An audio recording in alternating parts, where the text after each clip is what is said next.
네, 안녕하세요. 박세일입니다.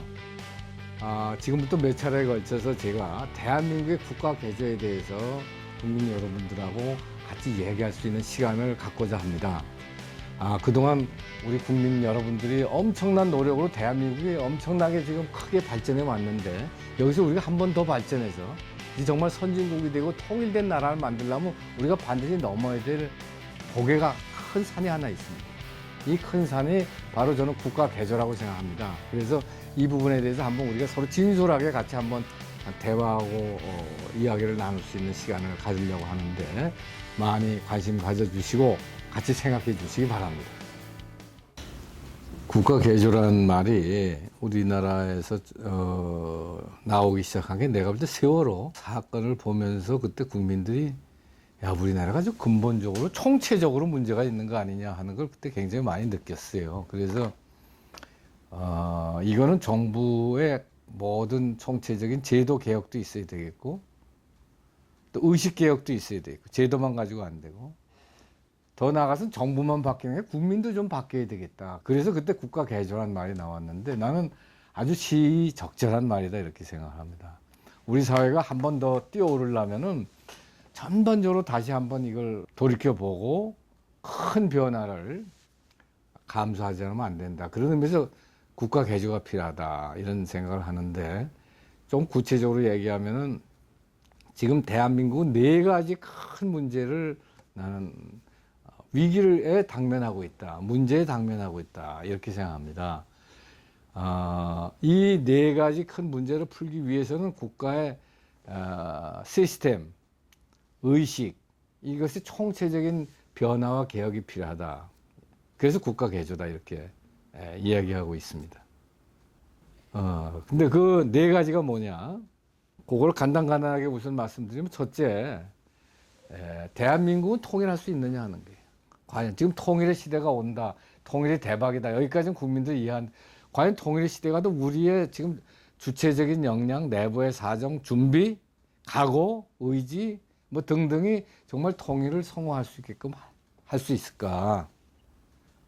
가장 쉬운 거는 물론 북한이 이제 생각을 바꿔서 우리가 합의 통일의 단계로 들어가면 가장 쉽지만은, 그게 사실상 불가능해질 때, 그러면 이제 급변이라고 하는 가능성이 이제 커지는데, 그때에 대해서 우리 준비가 제대로 돼 있느냐, 이게 난 첫째 문제다. 두 번째는 대한민국이 민주주의 할 수 있는가 하는 겁니다.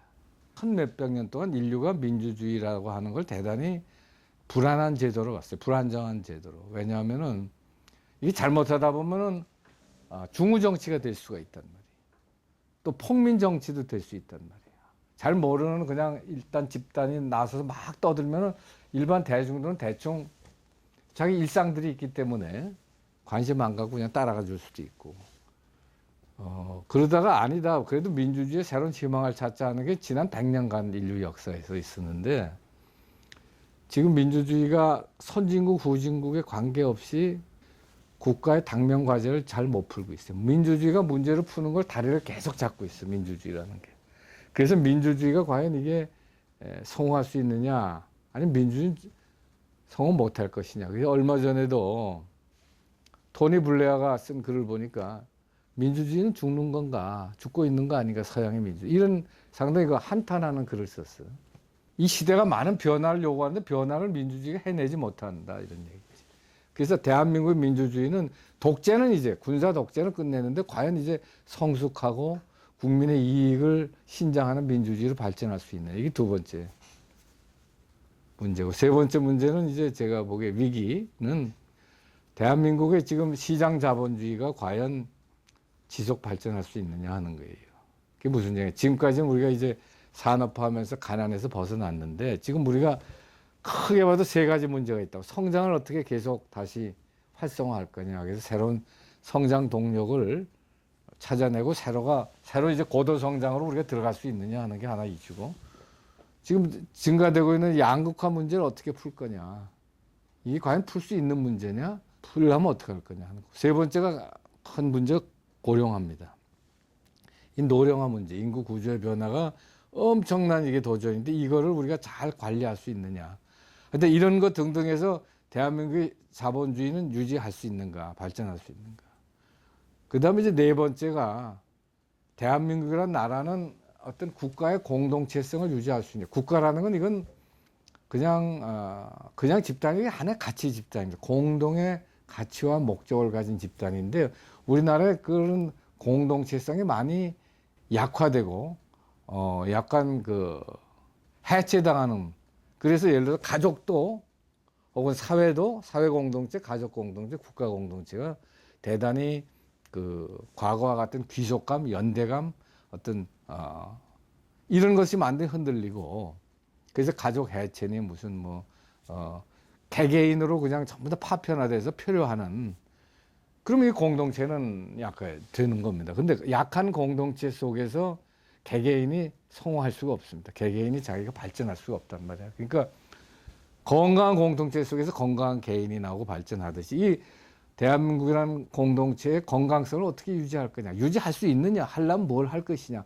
지금 같은 어려움을 어떻게 극복할 것이냐. 그래서 이 네 가지 큰 도전이 지금 우리 사회에 있다. 이걸 풀려면 우리 사회를 전반적으로 한번 재검토하고 각 분야를 크게 고쳐나가야 되겠다. 제도도 고치고 의식도 고치고. 이게 국가 개조다. 이렇게 이제 보는 겁니다. 그래서 지금 우리는 이 일을 해야지 우리가 생각하는 선진 국가가 될 수 있고 통일 국가가 될 수 있다. 이 문제를 제대로 풀지 못하면은 이제 거의 이제 우리가 선진 통일의 시대가 가까이 오지만은 여기서 주저앉을 위험도 적지 않이 있다. 이게 문제 의식이다. 이렇게 말씀드릴 수 있겠습니다. 이렇습니다. 진보 교과서냐 보수 교과서냐, 좌편향 교과서냐 우편향 교과서냐 우리가 선택하는 게 지금 문제가 아닙니다. 또 국정화냐 아니면 검민정이냐 이게 문제가 아니라 지금 문제는 뭐냐면은 교과서의 정상화입니다. 대한민국 국가 교과서의 정상. 지금까지 대한민국의 교과서가 특히 이제 국정에서 검민정으로 바꾼 이후에 더더욱 그런 경향이 강화됐는데 대한민국을 부정하는 교과서입니다. 대한민국을 부정하고 거부하고 폄하하고 그 반대로 북한을 미워하고 찬양하는 식의 내용이 현대사 쪽에 너무너무 많습니다. 이거를 우리 다음 세대한테 가르쳐 줄 적에 우리가 어떤 미래를 만들 수 있느냐는 겁니다. 역사 공부라는 건 과거에 대한 공부이지만 역사를 어떻게 보느냐 하는 기본 시각, 생각은 우리의 미래를 어떤 미래를 바람직하게 보고 창조할 것이냐 하는 문제와 관련이 됩니다. 그래서 우리가 정말 선진국이 되고 통일된 나라가 되고 자유스럽고 모든 사람이 풍요한 나라가 되는 걸 원한다면 거기에 걸맞는 역사관을 가지고 과거를 봐야 됩니다. 과거를 정리해야 되는데 정반대 역사관을 대한민국이 그동안 이루었던 실적도 산업화 민주화의 실적도 거부하고 대한민국의 건국 자체도 잘못됐다고 생각하고 그래서 태어나지 말아야 될 대한민국이라고 얘기하고 정의가 실패한 나라라고 가르쳐주고 그렇게 아이들을 가르쳐줘서 우리가 어떤 미래를 이건 좌냐 우냐 이전에 내가 볼 때 아주 이런 극단적인 민중사관 계급사관을 가지고 운동권적인 사관을 가지고 역사를 교과서를 써서 이걸 학생들한테 알려주는 거 이거는 막아야 되지 않겠냐. 그리고 지금 전 세계에서 대한민국 굉장히 부러워하는데 역사에 우리가 부끄러운 부분이 전혀 없는 건 아니지만 크게 볼 때 성공한 역사인데 이걸 제대로 균형 있게 그러니까 편향적인 교과서에서 균형 있는 교과서로 어떤 의미에서 대한민국을 부정하는 교과서에서 대한민국을 긍정하는 교과서로 바꾸는 게 지금 문제입니다. 근데 이제 이슈가 지금 조금 잘못 돌아가고 있다 난 그렇게 생각하는데 여하튼 2003년부터 이제 이거 교과서가 잘못됐다 하는 얘기가 계속 나왔어요. 사실은. 그런데 이 잘못됐다는 얘기가 계속 나오고 2005년에는 교과서 포럼까지 만들어가지고 학자들이 이거 큰일 났다 하고 문제 제기를 할 때 그때 대한민국의 정치와 대한민국의 교육부는 뭐 했느냐 하는 문제가 있습니다. 나는 사실은 그 부분에 대해서 우리가 좀 비판을 확실하게 해야 되겠다. 특히 보수 정권이라는 사람들이 대한민국의 정통성과 정당성을 지켜야 될 텐데 그런 노력을 했는가. 정당 차원에서나. 또 교육부가 이런 검정을 하려고 그러면 검정을 제대로 해서 그런 잘못된 교육이 안 되도록 교과서를 바꾸는 작업을 했어야 됐는데 이 적당히 그래서 지금 이슈는 이제 이걸 바꾸는 건데 내가 보기에 검인정을 국정으로 바꿀 수밖에 없는 이유가 있습니다. 그거는 무슨 얘기냐면 지금과 같은 거민정 체제를 두고서는 교과서가 정상화될 수가 없습니다. 그 첫째 이유는 뭐냐면 지금 교과서를 집필하는 사람들을 누가 결정하냐? 이게 출판사가 결정합니다. 그런데 지금 이 현대사 연구자의 한 80% 정도가 좌편향적인 민중사관을 갖고 역사를 공부했습니다. 80년대 한 분들입니다. 이제 그런 사람들이 한 80% 되는데 교과서를 여러 개 낸다고 그래도 거민정을 그 사람들이 대충 모여서 교과서 A, B, C 이렇게 놔도 내용이 거의 비슷해요. 표현만 좀 다르고 카바만 다르지. 그러니까 다양성이 아닙니다. 흔히들 얘기해요. 다양성이 아니라 획일성입니다. 지금 거민정 교과서. 더구나 교과서뿐만 아니라 참고서로 들어가면 더 심하고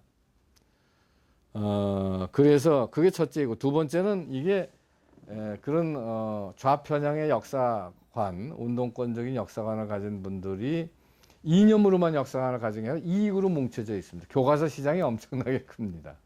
참고서 시장도 있습니다. 학원 시장도 있습니다. 그래서 이것이 서로 굉장히 카르텔을 이념적인 것뿐만 아니라 경제적인 카르텔, 이익적인 카르텔까지 갖고 있어가지고 정부가 서로 시정명령을 내면도 안 고쳐요. 안 고치고 그걸 소송으로 갖고 간다든가 고쳐도 아주 그냥 표현만 바꿔서 내용은 똑같이 전달되게 한다든가 하는 식이라서 이건 도저히 지난 10몇 년간 지금 해보고 이건 안 되겠다 해서 지금 국정으로 가는 겁니다. 근데 국정으로 가면 획일적이 되고 뭐 어쩌고 그러는데 그게 아닙니다.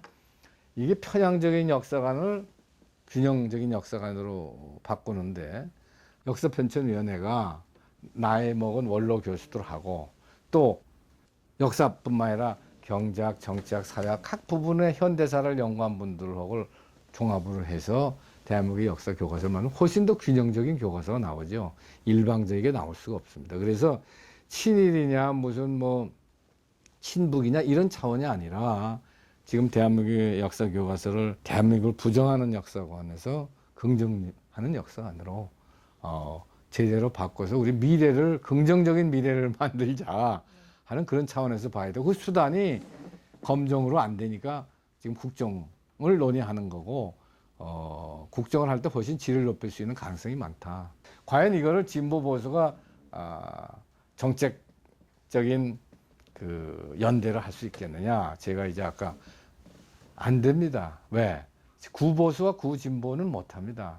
특히 구진보는 아직도 지금 상당 부분 과거에 그 운동권적인 역사적 관을 그대로 갖고 있기 때문에 시대에 맞지 않지만 그 친구들이 헤게모니를 갖고 있단 말이에요. 지금 진보에 당에서도 그렇고 진보 세력에.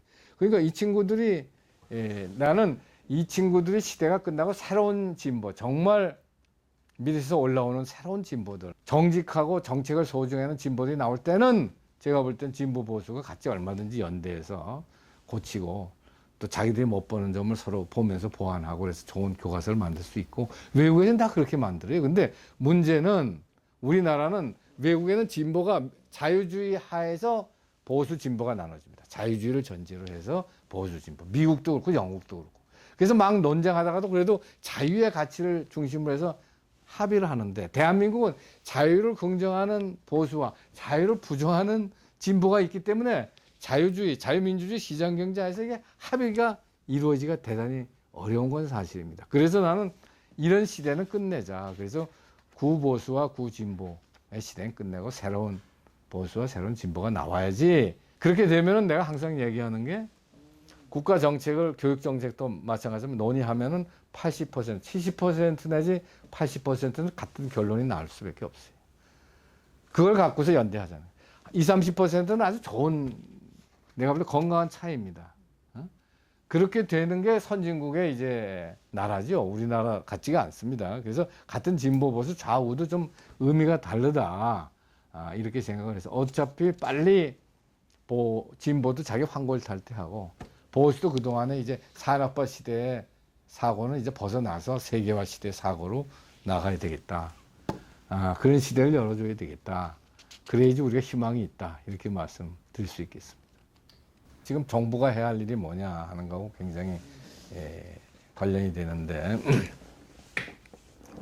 내가 볼 때 정부가 해야 될 제일 중요한 일 중에 하나는 우선 그동안 10몇 년간, 10년 내지 15년간 이 문제에 대해서 적극적으로 대처 못한 것에 대한 자기 반성부터 시작해야 됩니다. 국민들한테 미안하라고 죄송하다는 얘기부터 시작을 하고 나서 그 다음에 뭘 해야 되냐면 전국적으로 다니면서 난 총리부터 움직여야 된다고 봐. 총리 장관이 전국을 다니면서 학부모를 모셔야 됩니다. 제일 학부모가 지금 중요합니다. 학부모 학생들 모셔놓고 교사도 필요하면 모셔놓고 일반 국민도 모셔놓고 지금 우리가 가리키는 거민정 교과서, 현대사 교과서의 내용이 무엇이 문제인가를 설명해야 됩니다. 쭉 정리를 해가지고 그걸 국민들한테 알려야 됩니다. 얼마나 이게 심각하게 대한민국을 부정하고 북한을 찬미하고 있는가. 과거 역사를 거의 건국도 부정하고 있고 산업화도 거의 부정하고 있어요. 산업화는 신식민지화 이렇게 얘기합니다. 이걸 우리가 후손들한테 가르쳐줘서 우리 미래를 어떻게 끌고 가겠느냐. 이걸 첫째 보여줄 것. 두 번째, 거민정으로 그동안 해봤는데 왜 안 되느냐를 얘기를 해야 됩니다. 거민정을 하려니까 그동안 실제로 이게 현대사 연구하는 학자들 간에 이런 편향이 아주 뿌리 있고 광범위하게 있어서 도저히 고쳐주지 못하겠다. 그래서 국정이라고 하는 대안을 지금 생각하고 있고 그래서 국정을 할 때는 우리가 이런 식으로 해서 정말 편향적이 아닌 균형 있는 역사관을 그 다음에 대한민국을 자랑스럽게 생각하는 역사관을 후손들에 가르쳐 주겠다. 그래서 최고의 원로 교수님들을 모으고 그 다음에 국제학자뿐만 아니라 여러 딴 분야를 한 분도 모셔서 최고의 책을 만들겠다 하는 것을 설명을 해야 됩니다. 이제 이런 노력들을 나는 정부가 앞장서서 해야 될 뿐만 아니라 내가 보기에는 당에서도 해야 돼. 당에서도 당 대표부터 앞장서고 당원 대표자 대회들을 전국적으로 해나가면서 정확하게 국민과 소통해야 됩니다. 소통을 하면 국민이 그 사실을 알면 알수록 이건 안 되겠구나 하고 됩니다. 그러면은 올바른 방향으로 역사가 진전이 됩니다. 근데 국민은 잘 모르는 상황을 그대로 집권 여당이나 정부가 남겨두고 그냥 말싸움으로 이렇게 걸어서 해서 과거 누구의 부모가 어떻고 하는 지금 그게 이슈가 아닙니다. 그럴 리 몰고 갈지 같이 덩달아서 가면은 그러면 이게 이 국사 교육의 정상화 문제가 내가 이건 정상화의 문제입니다. 정상화 할 거냐 말 거냐 하는 문제를 국민들한테 충분히 소통하고 설득하고 해야 되고 또 나는 국민들도 그래서 아까 부모님들이 이 책을 읽어봐야 돼요. 스스로. 그러니까 우리가 그냥 영어 교육, 이 중국어 교육 이런 것만 부모님들이 관심 많이 가졌지 자기가 산 역사에 대해서 어떤 교육을 받느냐, 어떻게 편향적인 교육을 받느냐에 대한 관심이 그동안 너무 적었고 그렇게 되면은 조상을 다 거부합니다. 부정합니다. 대한민국이 이게 없어야 될 태어나지 말아야 될 나라를 만든 게 다 부모님들 아닙니까? 그러니까 부모에 대해서 마음의 존경이 어디에 있겠어요? 대한민국의 역사에 대한 자긍심을 가질 때 부모에 대한 존경도 나오고 대한민국이란 공동체에 대한 사랑도 나오지 대한민국 부끄러운 나라다 가리키고 정의가 실패한 나라다 가리키고 말이죠. 이런 식으로 해가지고 부모에 대한 사랑, 대한조국에 대한 사랑, 나아가서 미래에 대한 떳떳한 자기의 꿈 이런 게 나올 수 있을까? 이게 이제 우리가 생각한다면 부모님들도 관심을 가져야 되고 난 그렇게 생각합니다. 그래서 이거는 무슨 전문가들이 논쟁할 문제가 아니라 너무 오랫동안 잘못되어 왔기 때문에 그렇고 1894년이라는 책이 있습니다. 조지 오웰이 쓴 거기 보면 무슨 얘기가 있냐면 과거를 지배하는 자가 미래를 지배한다 하는 말이 있습니다. 과거에 잘못된 생각을 넣어주면은 미래를 잘못된 방향으로 갑니다. 대한민국이 잘못됐고 북한을 찬양하는 북한이 통일의 길이라고 생각하게끔 만들어서는 안 되지 않느냐. 그래서 이 문제가 풀리는 것은 우리 사회를 중심을 다시 잡고 우리가 선진 통일을 이루는데 아주 기본적으로 중요한 문제다. 난 그렇게 생각합니다.